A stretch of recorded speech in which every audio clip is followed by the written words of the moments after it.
Hello, welcome to another edition of Ask the Chiropractor.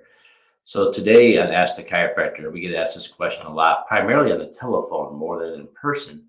But people call us and they say, "Hey, I've got sciatica," or "Hey, I've got a neck pain," or "I've got a headache." And before I come in, I want to know how many times do I have to come? People always want to know that answer. Like if I have this condition or that condition, how many visits are needed before we even meet them? And unfortunately, that's an impossible question for us to answer before we meet you. The reason it's impossible is because we need to know the health of your spine. If you have horrible posture and you have a rotated neck, the two bones rotate, become misaligned, and then put stress on the nerve, what we call subluxation. So if you've got multiple subluxations in your neck and you've got horrible posture in your neck, it's going to take a lot longer to take care of you than if you just have, say, a subluxation at one level. And looking at you or talking to you, let alone on the telephone, or just looking at you is really hard to do. We have to do our chiropractic examinations to find these answers. This usually means an exam and x-rays and stuff like that.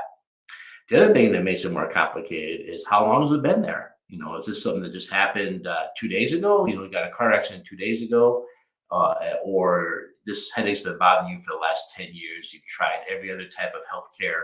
You've given up, and now you're going to try chiropractic. And by the way, I want the chiropractor to fix this in 5 visits. You know what I mean? It's been there for 10 years. So those are some of the factors that also come into play. And also, I mentioned a car accident.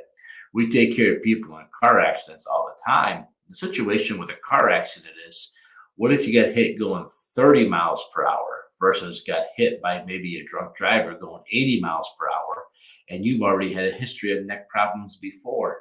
So that would be two different outcomes. Exactly correct. So when people call us and ask us how long does it take to come in, or how many times do I have to come in for this or come in for that, it's a very complicated question. And that's the job of the chiropractor to come up with a care plan and a recommendation for you. Now, how do we do that? Well, we take into account your health history. I mean, have you been in a lot of traumas? Have you been in a lot of accidents? We take into account your overall health. Like an ice hockey player gets hit a lot, the hockey team, but those guys are really healthy, really strong, and they spend almost their entire time working on their bodies. Where the rest of us, we don't have that kind of time because we have a different job. So we're not paid to exercise and stay in shape like they are. So those are complicating factors. Other complicating factors, let's say you have a scoliosis. So that's going to be a lot more challenging to take care of you, right? Because there's so much more stress.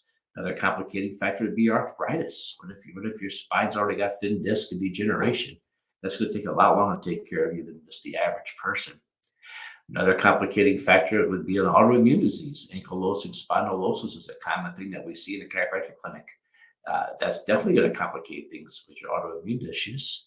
So these are all complicating factors. But on the positive side, positive things are, what if you exercise every day? What if you have a good balanced diet? What if you take your fish oil and your vitamin D every day? These are things that are going to make you heal faster. So when you come in the office, we want to get to know you. We want to get to know a little bit about your health history, primarily because we want to see, what does it take to get you better? Well, we have to get to know you before we can answer those questions. Another thing we hear from time to time quite a bit is, I'd go to the chiropractor if I only had to go once. For some reason, they make me go over and over again. And I always laugh about that because, the same thing's true with my exercise gym. You can't just go once and become in shape. Or say what my dentist makes me do. My dentist makes me brush my teeth twice a day. Can't you just get them clean the first time? So when people call me up and say, "Well, I only want to come once. If you can't fix it once, I don't want to come," I usually tell them not to come because it's not going to work. Just like physical therapy. When I had my shoulder surgery in 2010 or my elbow surgery in 2014, I couldn't just go to the therapist and say, "Hey, I only want to come one time. If you can't rehab my shoulder that one time, I'm not coming back." That's not how it works. It takes repetition over and over again to learn new behaviors and new patterns. Not to say that we're going to have you come in here 100 times or 3 times a week for the rest of your life. That's not what we do. But it does initially take some repetition of patterns. And that's up to us to figure out, again, based on your health history and you. So if you got a question about chiropractic and you want to hear the answer straight from a chiropractor to get a real chiropractic opinion, let us know. Send us a message, shoot us an email, give us a call. Go to our website, rockforddc.com. Ask the question there. Hit contact us. We'd love to have your questions. Again, I started this podcast and these videos because all too often people will go to a healthcare provider to ask them questions about chiropractic, but that person's not a chiropractor and has zero chiropractor training.